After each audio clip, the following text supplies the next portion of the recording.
नमस्कार। भारत को पुणी आसीगला एक विपदर रोग जार नाम होची HMPV बा ह्यूमन मेटान्यूमो भाइरस। पुनर्बार ठीक कोविड-19 जो भली चीन रु आरंभ होई पृथ्वीर प्रत्येक देश को धले देथिला, ठीक सही भली HMPV मध्य आज ठीक चीन रु बाहरी भारत रे पहुंची। तेबे प्रथमे बांगालोर रो गोटे 8 मास शिशु देहरे HMPV रोगर ठाब करा जायछि।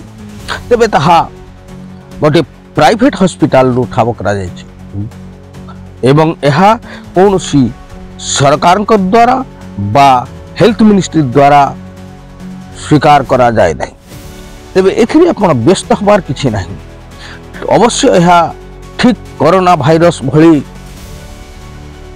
देई थाई बा गोटे लोक देहरु अन्य लोक देह को जाई थाई, जथा वायु रे जाई थाई, एयर रे जीव, काश छिंक द्वारा जाई थाई। एहार लक्षण ठीक कोविड भली ठंडा रोगर लक्षण सदृश ठंडा हब, ज्वर हब एवं नाक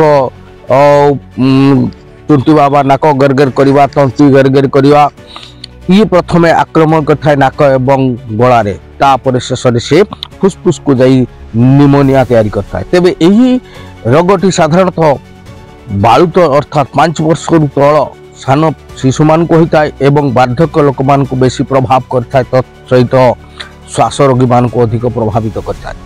तेबे यही रोगर लक्षण तो जानले, एथिरे किभली प्रिकॉशन नेबे। ठीक जे भली आपण कोविड-19 रे प्रिकॉशन नहीं थिले, मास्क लगेबा, सदा सर्वदा हाथ को धोइबा एवं दूरता रक्षा करिबा एवं न छुईबा अर्थात छुईबा द्वारा मध्य यही रोग कौन होता है विस्तार करता है। तबे गोटे जिनस होची आपण टिके चिंता करंतु, एई रोग सब बळे काहे कि चाइना रु प्रभाव होची। अच्छा, ये कौन चाइना द्वारा तैयारी होनी? तो मन बेले बेले प्रश्न आसे हमर, आपण मानकर मध्य सही भई प्रश्न आस्थाई पारे मन रे।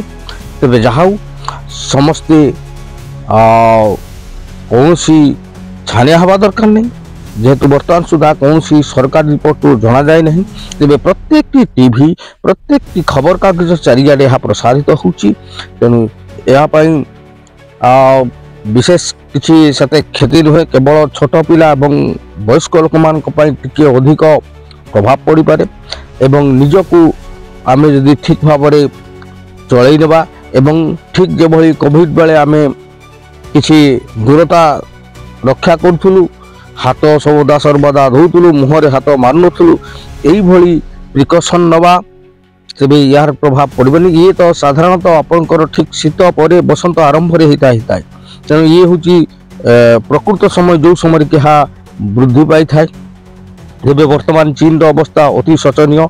से डाक्तरखाना रे प्रबल भिड़ लगी रही, लोकंकर ट्रिटमेंट हवा कष्ट हो जाउची एवं तार श्मशान भरपूर हो। ठीक जहाँ भी हो HMPV लक्षण बा रोग ठिकाना जेहेतु बांगालोर मिली सत कि नहीं आमे तो जेहेतु हेल्थ मिनिस्ट्री तरफ कह जाए नहीं, तेणु ता पाखर आसला पर आम जहाँ पदक्षेप नबू। तथापि गोटे कथा मोर मोनेटाइजेशन पर फास्ट यही भिडियोटी करुच्ची, जो मन को भल लगे निश्चय शेयर करेंगे एवं निश्चय लाइक करेंगे। बहुत बहुत धन्यवाद।